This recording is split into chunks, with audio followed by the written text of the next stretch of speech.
अस्सलामुअलैकुम। Straight talk में खुश आमदीद। आपके साथ मैं हूं आयशा बख्श। इस्लामाबाद हाई कोर्ट के 6 जजेस के खुफिया इदारों के अदालती मामलात में मुदाखलत से मुतालिक खत पर सुप्रीम कोर्ट का फुल कोर्ट इजलास शाम तकरीबन 2.5 घंटे तक जारी रहा। ये इजलास उन जजेस के खत में उठाए गए सवालात के हवाले से बुलाया गया था। ज़राए के मुताबिक इस इजलास के हवाले से एलामिया जारी होने का भी इम्कान है। इस्लामाबाद हाई कोर्ट के 6 जजेस ने खुफिया एजेंसियों की मुबैना मुदाखलत से मुताल्लिक सुप्रीम जुडिशल काउंसिल को खत लिखा। खत justice Mohsin Akhtar Kayani, justice Tariq Mahmood Jahangiri, justice Babar Sattar, justice Sardar Ejaz Ishaq Khan, justice Arbab Mohammad Tahir और जस्टिस समन रफत इम्तियाज़ की जानिब से लिखा गया। खत में कहा गया है कि इस्लामाबाद हाई कोर्ट के जजेस सुप्रीम जुडिशल काउंसिल से इंतजामिया बशमूल खुफिया एजेंसियों के जजेस के काम में मुदाखलत और जजेस को दबाव में लाने से मुताल्लिक रहनुमाई चाहते हैं। खत में यह भी कहा गया है कि जस्टिस शौकत अजीज सिद्दीकी के इल्जामात की तहकीकात के मुतालबे की हिमायत करते हैं और चाहते हैं कि इन तहकीकात का दायरा इख्तियार वसी करके इस बात का भी तयन किया जाए कि आया आज भी खुफिया एजेंसी के अहलकार अदालती मामलात में मुदाखलत करते हैं या नहीं।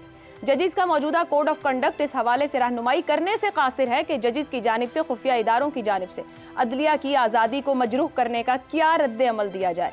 इस बात की तहकीकात इंतहाई अहम है कि क्या रियासत की जानिब से अदलिया के काम में मुदाखलत की पॉलिसी अब भी जारी है, जिस पर खुफिया एजेंसी के अहलकार अमल दरामद करवाते हैं। खत में इस्लामाबाद की अदलिया को खुफिया एजेंसियों की जानिब से दरपेश धमकी आमेज वाक़यात का भी जिक्र किया गया है।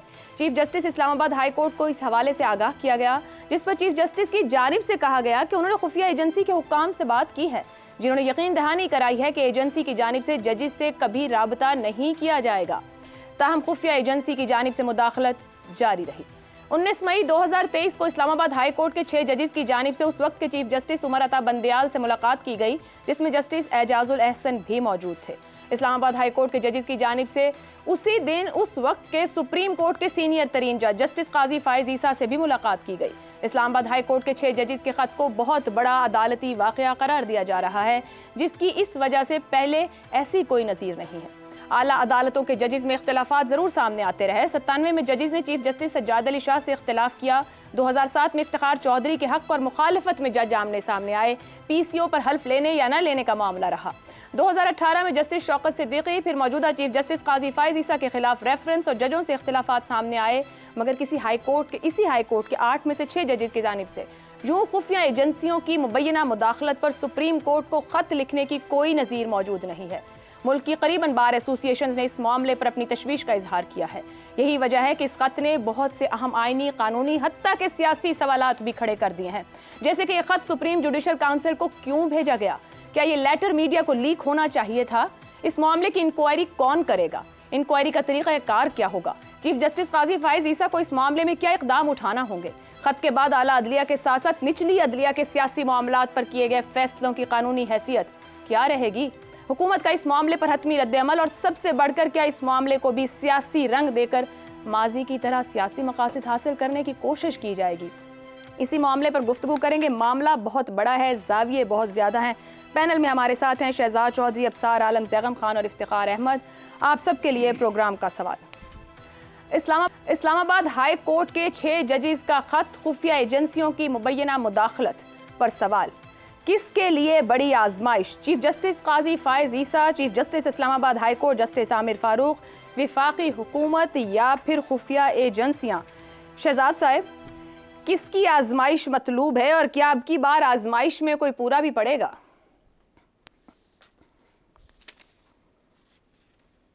अच्छा, एक तो ये कि इससे हम अखज़ क्या करते हैं इस खत से? इस खत से अखज़ ये करते हैं कि हमारी जुडिशरी या हमारे हायर जुडिशरी जो है, जिसे हाई कोर्ट, सुप्रीम कोर्ट कह सकते हैं, क्योंकि वहाँ के जजेस ने ये खत लिखा है, उन पे असर रसूख होता है। और शायद उसकी वजह से ये नहीं लिखा कि आया फैसले उससे भी असरअंदाज होते हैं कि नहीं होते, लेकिन इसका मतलब है कि उनको डराया धमकाया जाता है, असर रसूख होता है। अब कौन करता है, कैसे करता है? कभी पैसे के थ्रू करता है, कभी अपनी पोजीशन के थ्रू करता है, कभी फोर्स के थ्रू करता है, कभी अपने स्टैचर के थ्रू करता है, वगैरह वगैरह। वो सारी चीज़ें, ये हमारा माशरती एक मसला है जिसका मैं जिक्र कर रहा हूँ। दूसरा, जो फैसले हुए माजी में या अब या होने जा रहे हैं, क्या वो कॉम्प्रोमाइज फैसले हैं? तो दो चीज़ें मेरे ख्याल में हमें अखज़ करने की इसमें ज़रूरत है कि एक तो ये कि क्या असर रसूख होता है, एक जनरल अंडरस्टैंडिंग है, परसेप्शन है, एक सेंटिमेंट है, एहसास है, और ख्याल ये किया जाता है कि हाँ असर रसूख होता है। इसीलिए तो ये बातें निकलती हैं कि वकील क्या करना, जज ही कर लो। इसलिए ये एक मुहावरतन हमारे माशरे में बात बन गई है ना। अच्छा, क्या जो असर रसूख के बाद क्या समझौता ज़दा फैसले होते हैं? अगर असर रसूख होता है तो समझौता ज़दा फैसले भी होते हैं। एक अभी हमने चीफ जस्टिस को सुप्रीम जुडिशल काउंसिल के थ्रू हमने इसी वजह से बाहर निकाला कि गालिबन कहीं ना कहीं समझौता हुआ उसके ऊपर।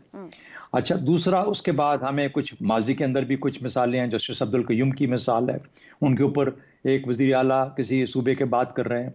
इस तरह की बातें और बीच में कितनी होंगी जिसका हमें पता नहीं। तो जहां पे इंसाफ का निज़ाम ही आपका क्रोध ज़दा या कॉम्प्रोमाइज हो जाए, उस माशरे की अपनी माशरत हो या सियासत हो या उसकी मईशत के जो फैसले हैं, आप इन्वेस्टर्स को ढूंढ रहे हैं, कौन इन्वेस्टमेंट करने आएगा आपके पास इन हालात के अंदर जहां पर यह भी यकीन नहीं है कि कोई न्यूट्रल आर्बिट्रर मौजूद है जो कि उनके दरमियान फैसला करवा सकता है? क्या न्यूट्रल है भी कोई या नहीं है? तो ये वो बड़े सवाल है। लेकिन मैं समझता हूं कि अगर ये चीज आई है सामने और ऐसे जजों के थ्रू आई है जिनको कम से कम एक दो को तो मैं बड़ी तरह जानता हूं। बाबर सत्तार कभी कोई चीज गलत किसी चीज पे साइन नहीं करेगा। बाबर सत्तार हमारा साथी है, हमारा दोस्त, हमारे साथ 3.5 साल मैंने उसको और बहुत ज्यादा चीजों पे इख्तलाफ रहा, लेकिन कमाल की उसकी अपनी कमिटमेंट है और कमाल की क्लैरिटी है उसके दिमाग के अंदर, और जो जिस चीज पे जो कहेगा वो यकीनन वैसा ही होगा। ये मेरा ईमान और यकीन है उस आदमी के बारे में। अब बाबर सत्तार के बारे में, हाँ गलतियां हर इंसान में होती हैं, फरिश्ता कोई नहीं है, कमी बेशी हर एक के अंदर होती है, लेकिन मोर और लेस इस तरीके से जो काम के हिसाब से अपने प्रोफेशनल के अंदर ये चलेगा। अच्छा, दूसरी बात है ये नई भी चीज नहीं है, लेकिन अब ये खुल के सामने आ गई है। आपका सवाल ये कि ये किसके लिए इम्तिहान बनेगा? मेरे ख्याल में उन तमाम लोगों के लिए इम्तिहान बनेगा जिनका जिक्र हुआ। पहली बात ये कि जहां से ये आवाज निकली है वहां का चीफ जस्टिस इसको क्यों नहीं मैनेज कर पाया। यकीनन ये 6 जज जो थे ये सबसे पहले अपने चीफ जस्टिस के पास गए और उसके साथ जाके बात की और उसके साथ उसको बारहा बिल्कुल सर, फरवरी के महीने में खत लिखा है 5 जजेस जी ऐसी चीजें हो रही हैं। और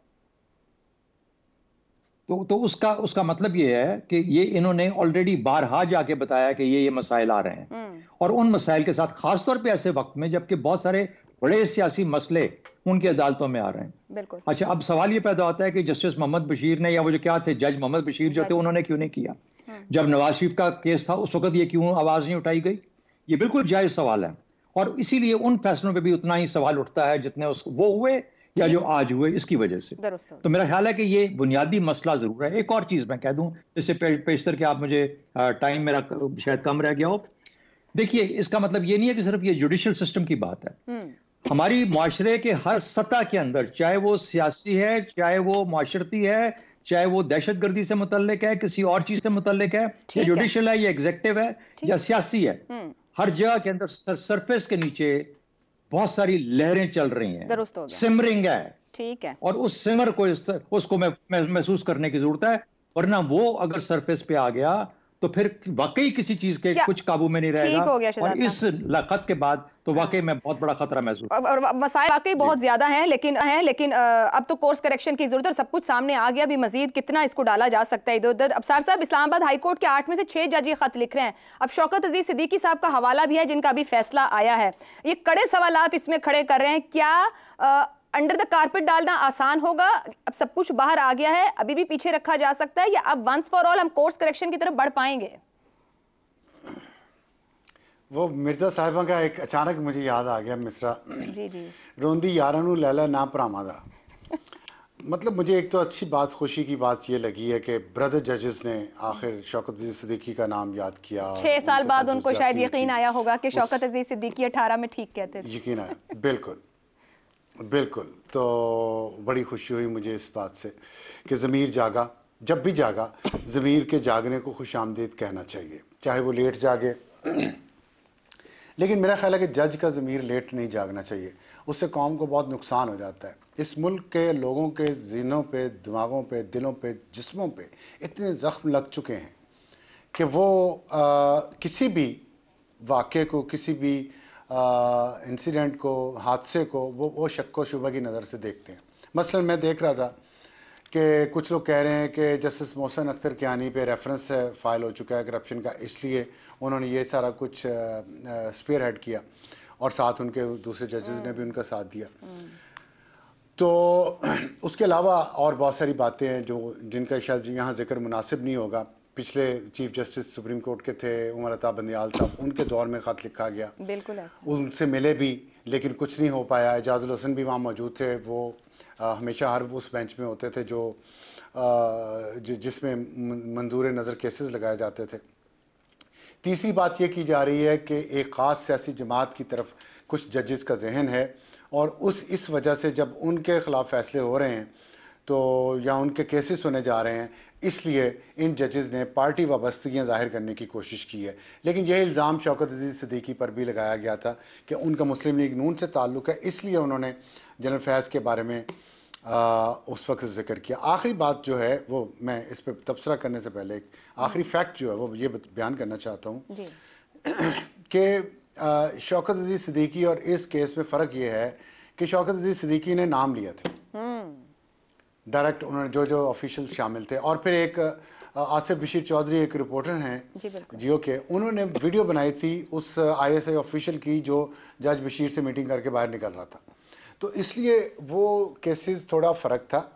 अब ये फ़र्क ये है कि इसमें नाम नहीं लिया गया, लेकिन अहम बात ये है कि हम जो मर्ज़ी कहें हमारे माशरे में ये प्रॉब्लम है, हमारे माशरे में वो प्रॉब्लम है, माशरे में प्रॉब्लम्स हैं, लेकिन जब ओहदों पे लोग बैठते हैं ना, वो चाहे जजी का हो, जर्नली का हो, सियासतदान हो या मीडिया हो, वो जिम्मेदारी होती है। बिल्कुल दुरुस्त। जो जितनी खौफनाक तफसील इस खत में लिखी गई है, अगर आपने वो पढ़ा है, बिल्कुल बिल्कुल, तो मैं समझता हूँ कि एक महज़ब मुआशरे के तौर पे हम सब के लिए डूब मरने का मुकाम है अगर ये सब कुछ सच है जो उस खत में लिखा गया है और ये सब कुछ इसी तरह हो रहा है जिस तरह हो रहा है। लेकिन मैं यहाँ अपने इन मुअज़्ज़िज़ जजेस को ये बात याद करवाना चाहता हूँ जिन्होंने ये ख़त लिखा है कि यही बात एक बहुत बड़ा तबका पहले भी कई सालों कहता रहा। उस वक्त आपके कान बंद थे, आपका ज़मीर सोया हुआ था। उस वक्त हम शोर मचाते थे तो हमारे खिलाफ केसेस बनते थे, हमले होते थे, अगवा किए जाते थे, लेकिन आपका ज़मीर सोया रहता था क्योंकि किसी के भाई ने तरक्की लेनी थी, किसी ने हाउसिंग सोसाइटी बनानी थी, किसी ने खुद जज लगना था, किसी ने कुछ करना था।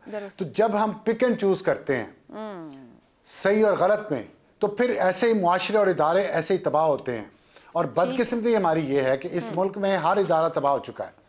हम धड़ेबंद लोग हैं, धड़ेबंदी का शिकार हैं, और इंतहाई ये बायसे शर्म बात है कि जुडिशरी में भी धड़े बन चुके हैं। और वो धड़े चलते किन के साथ हैं?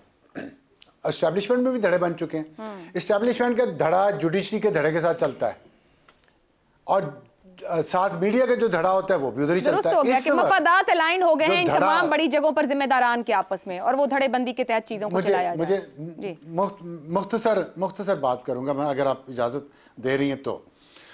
धड़े नहीं, ये बड़ी खतरनाक बात है ना। अदलिया के धड़े नहीं बनने चाहिए। अल्लाह ताला ने सबसे पहले हिसाब जजेस का लेना है। उनसे ये नहीं पूछना कि आपका दिल किस उस कल्ट लीडर के साथ धड़कता था कि वो स्याह करे सफ़ेद करे, उसके लिए आपका ज़मीर सोया रहता था। वो जितना मर्जी जुल्म मुआशरे पे कर दे, आप सोए रहते थे। ठीक है। इसी तरह दूसरे जजेस से पूछा जाएगा कि आप एक सियासी जमात के लिए तो स्टैंड लेते थे, दूसरे कल्ट लीडर के लिए स्टैंड क्यों नहीं लिया? लेकिन सबसे अहम बात जो है आयशा, वो बहुत ज़रूरी है। मैं आपसे बिल्कुल टाइम ज़्यादा नहीं लेता, ना मैं लूँगा, लेकिन ये बात बहुत ज़रूरी है।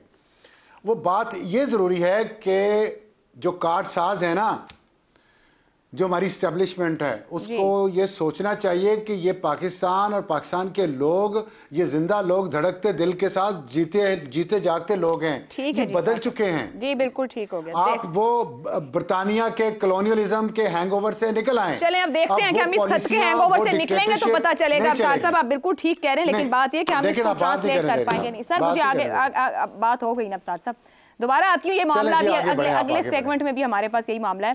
ज़ैगम साहब, बार एसोसिएशन की जानिब से सख्त रद्द-ए-अमल आया इस मुबैना मुदाखलत को लेकर। माजी में हमने देखा जब बार जजेस के साथ खड़े हुई तो जजेस की जीत हुई है। इफ्तिखार चौधरी और काजी फायज ईसा की मिसालें हमारे सामने हैं। और अब की बार एसोसिएशन की कोई एक जज के साथ नहीं खड़े हुई, यहाँ पे 6 जज हैं।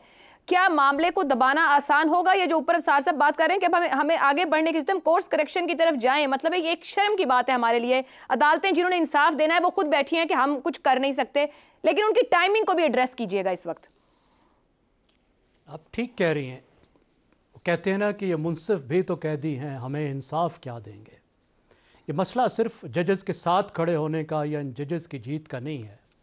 ये जो बहरान है ये पाकिस्तान की रियासत का बहरान है और ये अभी पैदा नहीं हुआ है। ठीक कहा गया, ये चल रहा है लेकिन ख़राब से ख़राब तर होता जा रहा है, क्योंकि जो जुडिशरी होती है वो पिलर ऑफ द स्टेट है, रियासत का पिलर है, रियासत का अहम तरीन दरमियानी सतून है, पूरी रियासत उस पर खड़ी होती है। और अगर जुडिशरी का, अदलिया की साख ख़त्म हो जाए तो फिर रियासत में बचता क्या है? फिर रियासत के दरमियान में और शहरी के दरमियान में क्या साख रह जाती है, क्या एतबार रह जाता है? अगर अवाम, शहरी ये देखेंगे कि आला तरीन अदलिया के जो जस्टिसेस हैं, जजेस हैं, वो इतने बेख्तियार हैं, उनका ये हशर है, तो वो हमें क्या देंगे? हमें वो थानेदार से क्या बचाएंगे? हमें वो डिप्टी कमिश्नर से क्या बचाएंगे जो अपने आप को नहीं बचा सकते, अपने केसेस नहीं कर सकते, अपने आप को इंसाफ नहीं दिला सकते? इस वक्त पूरी की पूरी, जैसे आपने बताया, 6 से 8 जजेस एक हाई कोर्ट के, ये एक हायर कोर्ट है और उसके 6 जजेस कह रहे हैं कि हमारे काम में मुदाखलत हो रही है, हम पे दबाव डाला जा रहा है, हमारे रिश्तेदारों को अगवा किया जा रहा है, उन पे तशद्दुद किया जा रहा है, हमारी सर्वेलेंस की जा रही है, हमारे बेडरूमों में कैमरे लगाए जा रहे हैं। इससे ज़्यादा खौफनाक बात क्या हो सकती है? और इल्ज़ाम जो है जहाँ पे जाता है, इंतज़ामिया पे उन्होंने इल्ज़ाम लगाया, एग्जेक्टिव पे, क्योंकि जुडिशरी, जैसे मैंने अर्ज़ किया, एक इंडिपेंडेंट अदारा एग्जेक्टिव के मातहत नहीं है, उनके काम में इंतज़ामिया का कोई भी इदारा मुदाखलत नहीं कर सकता। और इंटेलिजेंस एजेंसियाँ, जैसे उन्होंने ख़त में एक से ज़्यादा दफ़ा लिखा कि वो इंतज़ामिया के मातहत आती हैं, तो इंतज़ामिया का सरबराह कौन है? पाकिस्तान का वज़ीर आज़म। और अगर उससे नीचे आ जाएं तो फिर कौन है? उन इदारों के सरबराह। फिर जुडिशल लीडरशिप, आमिर फारूक, उस पर तो इल्जाम आ गया। साहब, ये पिछले साल मई जून से शुरू हुआ है। चीफ जस्टिस जो साबिक थे अता बंदयाल, उनके पास ये जाकर मिले, तब भी इन्होंने मेंशन किया, पिछले महीने इस चीफ जस्टिस को लिखा है, 10 महीने में तो ये जज इंसाफ ढूंढ रहे हैं। जी, मई का तो उन्होंने खत साथ में अटैच किया है। जस्टिस आमिर फारूक को जो उन्होंने पहला खत लिखा है, जो इस दरख्वास्त के साथ अटैच है, वो मई 2023 का है। उसके बाद एक और खत जो है वो उन्होंने बाद का भी अटैच किया है। उन्होंने लिखा है कि हम जाके आला अदालत के जुडिशरी से भी मिले, हम उस वक्त के सुप्रीम कोर्ट के जो चीफ जस्टिस है उनसे भी मिले। इसलिए डॉक में जो पूरी जो इस वक्त डॉक में है वो आला अदलिया की क़यादत भी है, आमिर फारूक भी, उन पर तो बराह रास्त इल्ज़ाम है, लेकिन सुप्रीम कोर्ट के जो चीफ जस्टिस साहब हैं वो भी हैं, और उनसे उन्होंने मुतालबा किया। इस वक्त जो उन्होंने मुतालबा किया, देखें, उन्होंने अपने आप को इस काबिल नहीं समझा कि वो इसको निज़ाम इंसाफ में दरखास्तें लेकर जाते। अभी तक उन्होंने ये बात कहीं उठाई नहीं थी, जुडिशरी के वो अंदर उठा रहे थे, दबाव का अंदाजा लगाइए कि उनकी हिम्मत नहीं हो रही, और वो अभी भी वो कह रहे हैं कि जुडिशल कन्वेंशन बुलाओ और ये बातें मालूम करो कि क्या दूसरी हाई कोर्ट्स में भी यही कुछ हो रहा है, क्या ये अभी भी चल रहा है। फिर अगर ऐसी शिकायत होगी तो जिम्मेदारी का तयन का तरीका क्या होगा, और हमें बताओ, जजों को बताओ कि हमने क्या करना है। इस वक्त सुप्रीम कोर्ट का जो है फुल कोर्ट, उसका इजलास जारी है, बार काउंसिल ने मीटिंग बुला ली है। मेरा ख्याल है ये बहुत बड़ा बुरान है, इसको मिलकर हल करना चाहिए। ठीक हो गया जी। इफ्तिखार साहब, किसके लिए बड़ी आजमाइश होगी और क्या हम इस बहरान को हल कर पाएंगे या अंडर द कारपेट जाएंगे मामला? सबसे पहले तो मैं इस मौजू से हट के एक बात करना चाहता हूँ कि पंजाब में मेरे 4 दोस्त सेनेट के रुकन बन गए हैं, परवेज़ रशीद, मोहसिन नकवी, आचिम और तलाल चौधरी, मैं उनको मुबारकबाद देता हूँ। और फिर आते हैं इसकी तरफ। ये बड़ा इंटरेस्टिंग वाक़या है। 9 मई को पूरे की पूरी तनसीबात पे हमला होता है, एक ऐसी खेल का आगाज़ होता है जिसका जवाब ही नहीं, और 10 मई को ख़त लिख दिया जाता है। इत्तफाक हो सकता है ऐसे, इसमें कोई रिलेशनशिप नहीं है। मैं ये भी सवाल करना चाहता हूँ कि ये लोग जो 6 लोग हैं, इनकी तैनाती कैसे हुई, उसकी बुनियाद क्या थी? क्या कोई फ़ाइल और रिकॉर्ड पाकिस्तान के अवाम को मिल सकता है? अगर आज ये इतनी बातें कर रहे हैं और एग्जेक्टिव पर इतनी ज़िम्मेदारी डाल रहे हैं, तो फिर हमें भी बताया जाए कि इनकी तैनाती की बुनियाद क्या थी और कौन कौन था इनके मुकाबले में। क्या ये मुकाबले में आए या कुछ लोगों ने बैठ के फ़ैसला कर दिया कि इनको जज बना दिया जाए? और फिर इस सवाल का भी जवाब दिया जाए कि बंदियाल साहब ने इनकी बात क्यों नहीं सुनी, और फिर उनको एहसास क्यों नहीं हुआ कि बहुत बड़ी ज़्यादती हो रही है। ये यकदम, जबकि गालिबन किसी मोहसिन अख्तर कियानी का कोई केस सुनने को आ रहा है, तो सारे इकट्ठे क्यों हो गए? ये भी सवालात है ना। और मैं हैरान हूँ कि ये नाम क्यों नहीं लेते। अब जिस आदमी का नाम इस्तेमाल कर रहे हैं अपने हक़ में, उसके साथ जो ज़्यादती होती रही, चुप रहे, सारे खामोश रहे, बिल्कुल नहीं बोले, और आज उसके केस को अपने हक़ में इस्तेमाल कर रहे हैं। और भाई उसने तो नाम ले लिया था। आप 6 लोगों की में इखलाकी जुर्रत होनी चाहिए, नाम लें। सियासी वाबस्तगियाँ और सियासी लाइकिंग और डिसलाइकिंग से बाहर आएँ ज़रा। अगर आप चाहते हैं ना कि ये जो ख़राबी है ये ख़त्म हो, तो उसके लिए आपको ये मेरे सवालों का जवाब देना होगा। ऐसा नहीं हो सकता कि वन फाइन मॉर्निंग आपकी मर्ज़ी आए तो आप ख़त लिख दें और पूरे के पूरे निज़ाम को ब्लैकमेल करने की कोशिश करें, पूरे निज़ाम को यरगमाल बनाने की कोशिश करें, क्योंकि काफ़ी सुप्रीम कोर्ट के अंदर चीज़ें पेंडिंग पड़ी हैं और सुप्रीम कोर्ट में काफ़ी मुकदमात चल रहे हैं। ठीक हो गया, ये बात बड़ी ज़रूरी है। ये ठीक नहीं हुआ, मैं पूरी बात करूंगा, जितना दूसरों को मौका मिला उतनी बात मैं भी करूंगा। कर लीजिएगा, एक ब्रेक ले लेते हैं, नहीं, ब्रेक के बाद आप बात मुकम्मल कर लें। नहीं, मुझे मुकम्मल करने दें, ये तरीका गलत है आपका। अब बात है कि अगर उमर बंदियाल ने और रियाजुल हसन ने आपकी बात नहीं सुनी, तो ये जो खेल करने की कोशिश आप कर रहे हैं, ये क्या है? अगर इल्ज़ामात दुरुस्त हैं तो माजी में भी इल्ज़ामात थे, तस्लीम कर लेने चाहिए थे। तहकीकात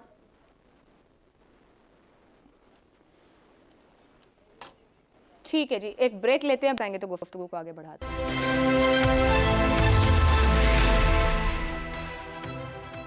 प्रोग्राम में एक बार फिर खुशामदीद। इफ्तिखार साहब, आपको बात मुकम्मल करना ही, लेकिन अगर हमारा अगला जो सवाल है वो भी इसी मामले से जुड़ा हुआ है, तो वो सवाल भी साथ ही रख लेते हैं। सवाल इस तरह से है पैनल के लिए, PTI की जानिब से 6 जजेस की भरपूर हिमायत, अदालती मामलात को सियासी मकासद के लिए इस्तेमाल करने की नज़ीरें, क्या पाकिस्तान तहरीक इंसाफ इस मामले का कामयाब सियासी फ़ायदा हासिल कर पाएगी? जी इफ्तिखार साहब, पिछली बात भी कही है, बात कह रहा था असल में ये बात बड़ी इंपॉर्टेंट है कि माजी में जिस तरह बताया जा रहा है कि उमर बंदियाल से बात की, रियाजुल हसन से बात की, तो उस वक्त ये ख़त क्यों नहीं प्रेस को जारी किया जी? आज क्या ज़रूरत पड़ेगी ख़त को प्रेस को जारी करने?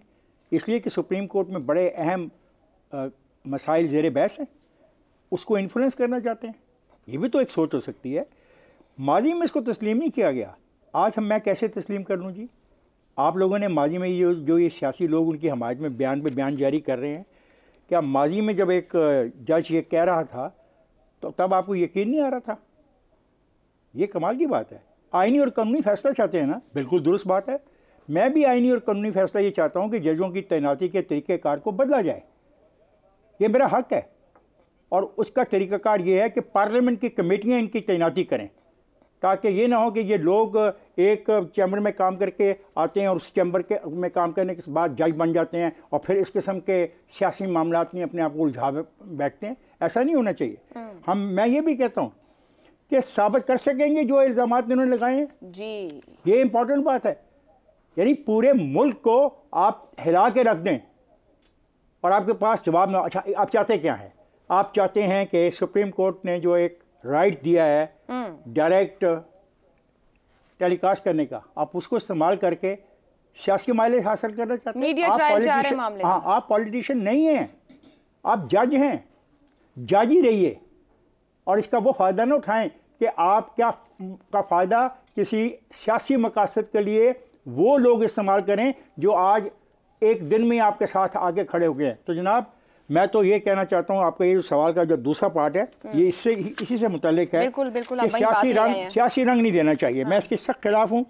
इम्पॉर्टेंट बात यह है कि ये हकीकत है कि असर रसूख इस्तेमाल होता है, माजी और हाल में हुआ। अब इसको ख़त्म कैसे किया जाए? कोड ऑफ कंडक्ट को चेंज किया जाए। आई एग्री, ठीक है, लेकिन कोड ऑफ कंडक्ट को तय करने के लिए पार्लियामेंट, बार एसोसिएशंस को शामिल करके एक मुश्तरका फैसला करना होगा।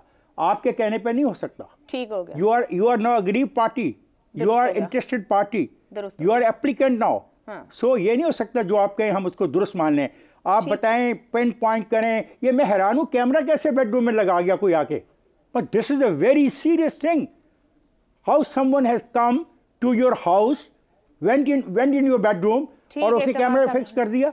Very very dangerous thing. बिल्कुल ठीक है। मैंने वो तो देखा था, वो कॉपी लेके एक आदमी जा रहा है और उसके पीछे हमारा रिपोर्टर उससे सवाल करता जा रहा है। वो वीडियो तो मैंने देखी थी, लेकिन ये बहुत अफसोसनाक है। दुरुस्त हो गया, बिल्कुल दुरुस्त हो गया। ज़ैगम साहब ये फरमाइएगा, एक तो क्या हमने माजी में भी देखा है सियासी मकासद और फायदे भी उठाए गए ऐसी तहरीकों से, आप समझते हैं कि पीटीआई, हम कल से अब तक अगर स्टेटमेंट सारे देख लें सोशल मीडिया से लेकर पॉलिटिकल उनके लोगों के, वो बिल्कुल इस मामले के इस्तेमाल करते नजर आते हैं और दिखाई देते हैं। माजी में कभी वो इतना वोकल होकर किसी जज के मामले के साथ इस तरह नहीं जुड़े, बल्कि उल्टी साइड पर जरूर खड़े हुए होंगे।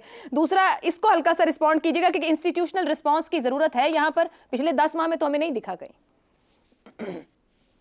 देखिए, हम देखते हैं बदकिस्मती से कि हर दौर में कुछ सियासी जमातें निज़ाम इंसाफ की रॉन्ग साइड पर होती हैं, उनका निज़ाम इंसाफ रगड़ा लगा रहा होता है, उनका अकाउंटेबिलिटी का एहतसाब का निज़ाम उनका रगड़ा लगा रहा होता है, और दूसरी पार्टी जो है वो इस वजह से फ़ायदा उठा रही होती है कि उनकी मुखालिफ जमात जो है उसका रगड़ा लग रहा होता है। तो जब भी इस तरह की कोई सूरत हाल होगी तो किसी न किसी जमात को फ़ायदा होगा, क्योंकि जुडिशरी जो है वो पॉलिटिक्स में है, पॉलिटिक्स जुडिशरी में है। जुडिशलाइजेशन ऑफ पॉलिटिक्स भी है, पॉलिटिसाइजेशन ऑफ जुडिशरी भी है। अब जिस चीज़ का इशारा शहजाद साहब ने, जिस कॉल का इशारा किया, जो मुस्लिम लीग नवाज़ के रहनुमा बता रहे थे उस वक्त 90s में एक जज को कि आपने कितनी सज़ा देनी है बेनज़ीर को, जब वो बात लीक हुई थी तो पीपल्स पार्टी को फ़ायदा पहुंचा था। तो अब भी यकीनन इस चीज़ का फ़ायदा जो है वो तो पहुंचेगा पीटीआई को, क्योंकि इस वक्त निज़ाम इंसाफ जो है उसका रगड़ा लगा रही है पीटीआई को। अब जो आपका देखिए, जो बुनियादी जो बड़ी बिग पिक्चर है, ये पाकिस्तान की बदकिस्मती है कि जुडिशरी के मेंबरान ने अपना लुच तलना होता है। जब आपके अपने मफादात आ जाएं, जब आपने अपना लुच तलना हो तो फिर कंप्रोमाइज होना यकीनी होता है। एक एलीट ग्रुप के तौर पर अपने मफादात भी देखते हैं बदकिस्मती से जुडिशरी वाले, और ग्रोही मफादात भी देखते हैं। अपने चैम्बर्स वालों को भी जजेस बनाते हैं, अपने फ़ायदे भी उठाते हैं, रिश्तेदारों को नौकरियां भी दिलवाते हैं, रिश्तेदारों को टिकटें भी दिलवाते हैं पार्टियों से, और रिश्तेदारों को वज़ीर भी बनाते हैं। इसी तरह इस्टेब्लिशमेंट से भी ताल्लुक़ गांठते हैं। अब कितने दिनों की बात है, इफ्तिखार चौधरी साहब, अजीम तरीन जज पाकिस्तान के, उसके बेटे ने, और ये साबित हो गया कि उसके साहिबजादे ने जो है वो एक प्रॉपर्टी टाइकून से 1 अरब रुपया पकड़ा हुआ था। एक दूसरे साकिब निसार साहब हैं, वो एक पार्टी की टिकटें बेच रहे थे। ऐसा ही है। और इस तरीके से एक और जज का खानदान है जिसने बड़ी खिदमत की थी, उसके जो है वो सारी की सारी फैमिली जो है वो या वजीर लगी हुई है, या मुशीर लगी हुई है, या एमएनए एमपीए लगी हुई है। अब दूसरे जजेस को भी तो नजर आ रहा है ना कि सियासी जमात के साथ अलाइन करो, नस्लें तुम्हारी मजे करेंगी। दुरुस्त हो गया। तो ये वो सूरत हाल है जिसको मेरा ख्याल है अपना घर भी जुडिशरी को साफ करने की जरूरत है। ठीक हो गया जी, एक ब्रेक लेते हैं। ब्रेक के बाद शहजाद साहब क्या राय रखते हैं, अदलिया को अपनी आज़ादी बचाने के लिए क्या करने की जरूरत है, और सियासत से फासला करना कितना जरूरी है। एक ब्रेक के बाद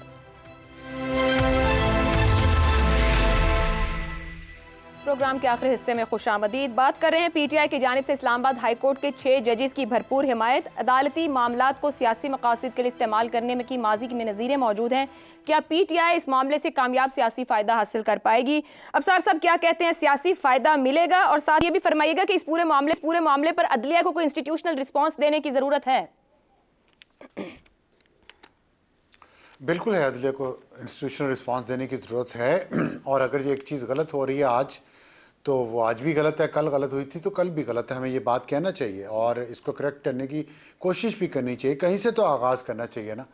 तो और मैं तो समझता हूँ कि इंस्टीट्यूशनल रिस्पांस यही है कि जुडिशल कमीशन को उन्होंने ख़त लिखा है, जुडिशल कन्वेंशन बुलाया जाए और उसमें शौकत अजीज़ और काजी फायज़ ईसा का केस भी रखा जाए, क्योंकि इन मुअज़्ज़िज़ जजेस ने इतने सालों बाद इनको एहसास तो हुआ कि इनसे पहले वाले जजेस के साथ ज़्यादती हुई थी, अपनी ज़्यादती के बाद इनको एहसास हुआ तो है। तो ये सारे केसेस इकट्ठे रखे और देखें कि क्या रोल कौन प्ले कर रहा है, ये बहुत ज़रूरी है। मैंने आपको बताया ना कि कल्ट है एक जो हर जगह सरायत कर गया, जिसको बाकायदा 15 साल पिछले एक सिस्टमेटिक तरीके से मीडिया में घुसेड़ा गया, फौज में घुसेड़ा गया, अदलिया में घुसेड़ा गया, एग्जेक्टिव में घुसेड़ा गया। अब सोसाइटी के बहुत सारे ऐसे सेगमेंट हैं जहाँ पे ये कल्ट बैठा है। सबसे ज़्यादा सपोर्ट तो इस कल्ट को फौज के अंदर से हासिल है, अभी तक हासिल है। तो उसको और फौज को सबसे ज़्यादा गाली भी ये निकालते। मैं तो हैरान फौज पे हूँ कि किस तरह का स्टॉकहोम सिंड्रोम है, जिसमें जो उनको सबसे ज़्यादा गाली निकालता है उसको सबसे ज़्यादा फॉलोइंग वहाँ से सारे रिटायर्ड लोग 99% वो इमरान खान के दीवाने हैं। क्यों है आई डोंट नो। अच्छा, सियासी फ़ायदा उठाने की बात है, ये बिल्कुल उठाया। ये जितना सियासी फ़ायदा पीटीआई उठाती है इस तरह के बहरानों से और इस तरह के इंतशार से। आप देखें 9 मई हुआ, हम लोग इस्टेब्लिशमेंट कहने पे हम पे गद्दारी के मुकदमे हुए, ये कहने पे कि जनरल आसिम सलीम बाजवा ने अपने बच्चों की फीस कैसे अदा की, तनख्वाह में से 3 बच्चों को बाहर पढ़ाने की, हम पे गद्दारी के मुकदमे हुए। मैं पैमरा में था, मैंने टेप सुनवाई जिसमें धमकियां दी गई थी कि फलाना टीवी चैनल खोल दो, फलाना बंद कर दो। उस पे तो किसी जुडिशरी को, साकिब निसार को खत लिखा चीफ जस्टिस के, ये पैमरा पूरा इदारा है, थ्रेट आ रही है इसको। क्या वो इंसान नहीं थे? इन 6 जजेस की चमड़ी ज्यादा कीमती है, उनकी कम कीमती पैमरा के लोगों की। ये सारी जुडिशरी बैठी हुई थी, खत भी लिखा किसी ने। देखा ना, यही मैं कहता हूँ, जब दूसरे पे जुल्म होता है ना तो फिर खामोश नहीं बैठना चाहिए। मैं अगर ये जो खत में लिखी हैं बातें, ये इंतहाई काबिल मजम्मत है अगर ये सब कुछ हो रहा है, और इसकी तहकीकात होनी चाहिए, जिम्मेदारों को कटहरे तक लाना चाहिए। मैं इन जजेस की तरह इस वक्त ये नहीं कह सकता कि हमारे साथ ठीक हुआ था तो इनके साथ भी ठीक हो, ना हमारे साथ ठीक हुआ था ना इनके साथ ठीक हो रहा है। इनकी दाद रसी होनी चाहिए और जो जिम्मेदार हैं उनको सजा भी मिलनी चाहिए, भी साबित हो और एहतसाब भी हो। दुरुस्त हो गया जी। शहजाद साहब जी, किस चीज पे? शहजाद साहब यही कि क्या इसका, जी बिल्कुल नहीं, अफसार साहब पे नहीं है, क्या पीटीआई इसका सियासी फायदा उठाएगी? आप लगता है अफसार साहब पे फोकस किया है। एक तो मेहरबानी है अफसार साहब की, अफसार की गर्दन पतली है, उन्होंने 99% का जी, और मेरी और मुझे छोड़ दिया उसमें से 1%। मैं ये कम से कम रख सकता हूँ कि मैं 1% में शामिल। आपको निकाल दिया, मेहरबानी है उनकी 99% का जिक्र किया। दूसरा टाइम 1 आध मिनट रह गया, उसमें क्या बात करनी है?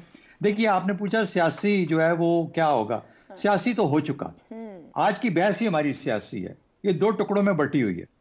आज की हमारी बहस ही सियासी थी। ये आपस में जो धड़ेबंदी है ना, सियासी धड़ेबंदी, काश के ये इश्यूज पे या किसी नजरिए पे होती।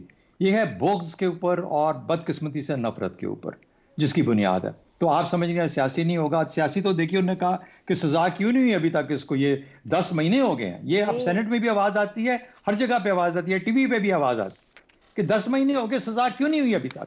ये वो लोग हैं जो सियासी इस्तेहकाम मांगते हैं और मांगने के लिए एक पार्टी को खत्म करना चाहते हैं और उसकी लीडरशिप को सजाएं देना चाहते हैं। तो बहरहाल ये इस माहौल के अंदर मेरा नहीं ख्याल कि जो मर्जी कर लें, इनकी पीटीआई को दाल गलेगी फिलहाल। ठीक, दुरुस्त हो गया। तो मुकम्मल तौर पर गुफ्तगू कंक्लूड किया जाए, जो मेहमानों ने बात की, जजेस या अदलिया पर दबाव का तो कोई जवाब किसी सूरत दिखाई नहीं देता है, मगर मामला महज इल्ज़ाम तराशी या फिर मीडिया की कंजम्पशन के लिए नहीं होना चाहिए। इल्ज़ामात साबित होने चाहिए और तमाम जो मुलव्वस लोग हैं उन्हें एहतसाब के कटहरे में आना चाहिए। जजेस के तर्ज अमल और टाइमिंग का देखा जाना भी इंतहाई ज़रूरी है। ये वो मामलात हैं जो नतीजा खेज बनाए जाएँ ताकि मामलात रुकें और मुदाखलत भी रुके अदलिया के अंदर। आज के प्रोग्राम से इतना ही, इजाज़त दीजिए, अल्लाह हाफ़िज़।